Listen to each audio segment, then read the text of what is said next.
नमस्कार दोस्तों, मैं राजू मास्टर वंस अगेन शनिवार को सुबह 11 बजे आपके सामने बहुत ही बढ़िया मास्टर स्ट्रोक लेके आया हूँ। दोस्तों, मेरी एक रिक्वेस्ट है कि आप लास्ट तक ये वीडियो जरूर देखिए। ये बहुत ही इंपॉर्टेंट स्टोरी है और दोस्तों ये आपके और मेरी सोसाइटी के अंदर से ली गई हुई है। ये कोई बनाई गई नहीं है, बट आपने भी ऐसा देखा होगा, मैंने भी ऐसा देखा होगा, वही स्टोरी की बात कर रहा हूँ। एक दिन एक सीनियर सिटीजन अपने बहुत ही आलीशान फ्लैट के अंदर गैलरी में बैठ के सुबह 7 बजे चाय और बिस्किट खा रहे थे। उसने सामने देखा कि बहुत ही अच्छा दरिया, उसने दरिया देखा, बहुत ही बढ़िया लगा, आराम से बैठे थे। जब चाय ख़त्म हो आई तो उसकी कामवाली को बुलाया, अभी ये ले जाओ, अभी मेरा चलने जाने का टाइम हो गया है। 7:15 बजे घर से निकले और वो दरिया के सामने एक बहुत ही बड़ा गार्डन था।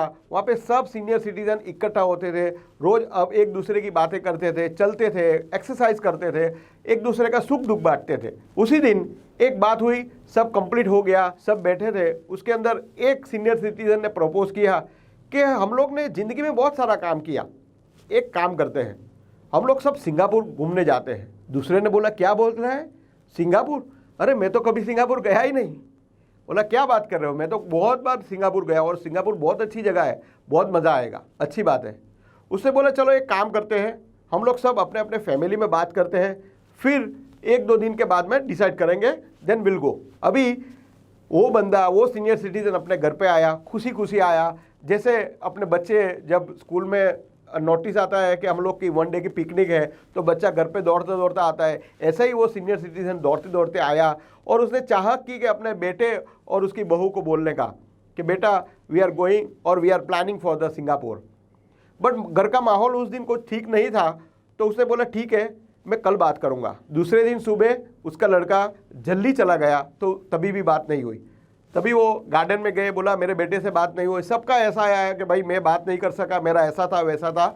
सबको समझ में आया कि हाँ 1-2 दिन रुक जाना चाहिए, घर से बात करके ही कंप्लीट करेंगे। उसी दिन रात को बेटे का मूड देखते हुए, खाना खाते हुए, वो सीनियर सिटीजन ने अपने बेटे को कहा, बेटा मेरी एक इच्छा ऐसी है, जो मेरे सीनियर सिटीजन जो फ्रेंड्स हैं वो सबके साथ हम लोग सिंगापुर जाना चाहते हैं और नेक्स्ट मंथ की 1 तारीख को हमने प्लान किया है, कैसा लगा? उसके बेटे का मुंह देखने से उसको समझ में आ गया कि बेटा राजी नहीं था। फिर भी बेटे ने ऐसा जवाब दिया, डैडी आपको पता है अभी मार्केट की पोजीशन क्या है, अभी ऐसे टाइम पे आप सिंगापुर जाएंगे तो आपको मालूम है कितना खर्चा होगा, आपको यहाँ पे क्या तकलीफ है, इतना आलीशान अपना घर है, दरिया के सामने अपना फ्लैट है, आपको जो सुख सुविधा चाहिए सब कुछ इधर है, फिर सिंगापुर जाने की क्या ज़रूरत है, वहाँ पे ऐसा आप क्या करेंगे ये उम्र में? वो कोई भी जवाब देते बिना वो बंदा अपने बेडरूम में गया और सो गया। दूसरे दिन सुबह वो अपने गार्डन में अपने फ्रेंड्स के साथ नहीं गए,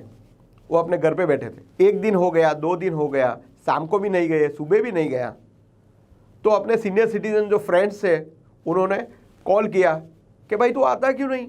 उसने बोला मुझे थोड़ा प्रॉब्लम है, ये हो रहा है वो हो रहा है। 1 वीक निकल दिया। 1 वीक जैसे ही निकल गया, सबको मालूम पड़ गया कि सिचुएशन कुछ अलग है। सब दोस्त उसके घर पे आ गए, शाम को बोला हम लोग आपके वहाँ पे चाय पीने आते हैं। 4 बजे घर में कोई होता नहीं है, तो सब सीनियर सिटीजन इकट्ठा हुए, चाय नाश्ता किया। फिर उसने पूछा कि भाई एक्चुअल में क्या हुआ, तू क्यों नहीं आ रहा है? तो बोला ये खाली तेरा प्रॉब्लम नहीं है, ये हम सबका प्रॉब्लम है, बट ये आपको डिक्लेयर तो करना चाहिए कि आपका प्रॉब्लम है। हमें पता है कि कुछ ना कुछ प्रॉब्लम है, तभी जाके आप गार्डन में नहीं आ रहे हो। उसने बोला बात ये नहीं है, बट दुख की बात है कि मैं आपको बोल नहीं सका, I am not able to express my stuff. बात वहाँ पे खत्म हो गई। बोला भले हम लोग जावे नहीं जावे कोई बात नहीं, बट गार्डन में आने जाने की प्रक्रिया तो चालू रखो। सुबह शाम हम लोग मिलेंगे, गार्डन में एक्सरसाइज करेंगे, सुख दुख की बातें करेंगे, दैट्स इट।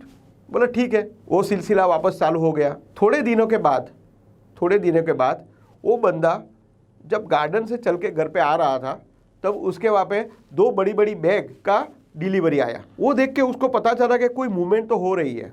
उसने कुछ जवाब नहीं दिया और कुछ भी नहीं बोला, एकदम आराम से घर में बैठा था, क्योंकि उसका भी दिल दुख रहा था। अभी थोड़े ही दिन हुए थे, बेटे ने अच्छी तरह से जवाब नहीं दिया था, आराम से बैठा था। रात को वापस मूवमेंट चालू हुई, उससे रहा नहीं गया वो सीनियर सिटीजन से, और उसने अपनी बहू को पूछा, बेटा ये सब तैयारी क्या कर रहे हो आप? मैं 2 दिन से देख रहा हूँ कुछ मूवमेंट चल रही है। बोला हाँ पापा, हम लोग दुबई जा रहे हैं। बोला क्यों? आपको तो पता है अगले साल पिंटू का जो है 10वीं है, शायद हम लोग को टाइम नहीं मिलेगा। अभी हमारे पास टाइम है, अगर हम अभी नहीं गए तो 2 साल तक रुकना पड़ेगा, क्योंकि 10वीं के बाद उसको 11वीं में भी मेहनत करनी है, 12वीं में मेहनत करें तो 2 साल हम लोग कहीं नहीं जा सकेंगे। तो हमने सोचा कि let us go for the Dubai, only 1 week के लिए ही जा रहे हैं, 1 वीक के तो हम आ जाएंगे। वो सीनियर सिटीजन ने कुछ भी नहीं जवाब दिया, चुपचाप आँख बंद करके अपने कमरे में चला गया। उस दिन भी वो गार्डन में नहीं गया। उसके बाद में उसको लगा कि मेरे बेटे के पास पैसे नहीं थे तो वो दुबई क्यों जा रहा है। उसने एक निश्चय किया, कोई बात नहीं, लेट हिम गो, उसको जाने दो। जो दिन सुबह बंदा दुबई जाने के लिए निकला, उसके पैर पड़े, बोला डैडी आशीर्वाद दो। डैडी ने हाँ या ना करते हुए ऐसे ही आशीर्वाद दे दिया कि बच्चा है, जाने दो।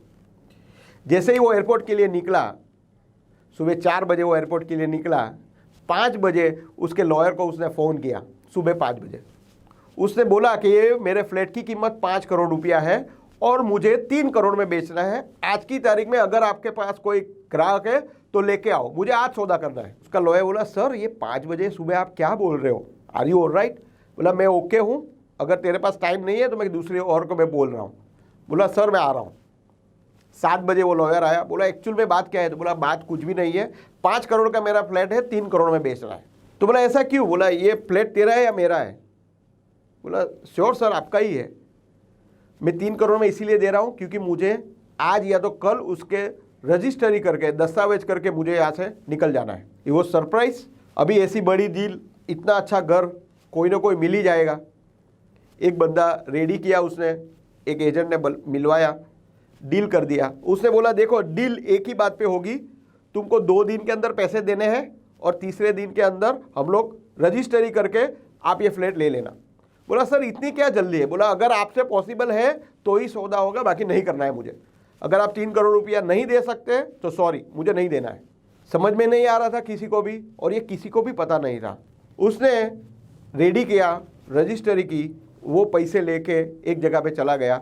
वो जाने से पहले उसके लॉयर को एक चिट्ठी दे के गया, बोला ये चिट्ठी मेरा लड़का जब भी आए तो उसको ये दे देना। एग्जैक्ट 1 वीक के बाद रात को 12 बजे घंटी बजी और एक बंदे ने दरवाज़ा ओपन किया और बोला सर आप कौन?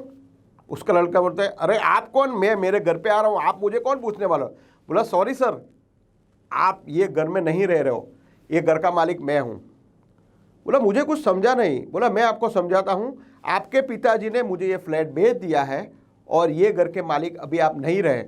आपके लिए एक कमरा रखा है जिसके अंदर आपके जो सामान है वो सामान आपको 24 घंटे के अगर लेके जाना है। अगर 24 घंटे में नहीं लेके गए तो 1 दिन का 1 लाख रुपया रेंट आपको लगेगा। वो सरप्राइज हो गया, उसको कुछ समझ नहीं रहा था। उसने वापस पूछा क्या है? तो बोला सर मैं आपको बता रहा हूँ, ये फ्लैट मैंने खरीद लिया है, आपका जो भी सामान है आपके बेडरूम में पड़ा है, उसके अंदर आपको 24 घंटे की मोहलत है। 24 घंटे में अगर आप ये सामान नहीं लेके गए तो 1 दिन का 1 लाख रुपया आपको मैं रेंट लूँगा, मेहरबानी करके आज की तारीख में आप लेके जाओ।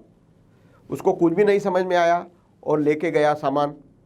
उसने ट्राई किया अपने डैडी को फ़ोन करना, फ़ोन स्विच ऑफ था। दोस्तों वो स्विच ऑफ फ़ोन करके, दोस्तों वो जो सीनियर सिटीजन थे गुजरात में कोई और एक जगह पे 1 करोड़ रुपये का फ्लैट लिया, सेम लग्जरियस फैसिलिटी के साथ में उसने लिया।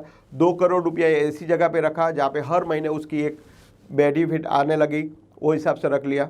दोस्तों आपने देखा कि ये सीनियर सिटीजन ने तो अपना व्यवस्था कर लिया था, आपने अपनी व्यवस्था की है क्या? आपके बेटे और बहू अगर आपसे ये काम करें तो आपको क्या करना चाहिए? अगर आपने ये तैयारी नहीं की तो आप मुझे याद कीजिए, नीचे दिए गए नंबर पे आप मुझे कॉल कर सकते हो। आई एम 100% श्योर कि आपको ये स्टोरी पसंद आई होगी। अगर ये स्टोरी आपको पसंद आई है, आपके फ्रेंड्स एंड फैमिली को भेजिए और ये मैसेज दीजिए। ये 3 स्टोरी में से आप क्या सीखे मुझे ज़रूर ये कमेंट्स बॉक्स के अंदर लिखना। I hope you like it. ये प्रोग्राम आपको अच्छा लगा होगा। अभी तक आपने सब्सक्राइब नहीं किया, प्लीज़ सब्सक्राइब कीजिए। I hope you like the show. Thank you so much.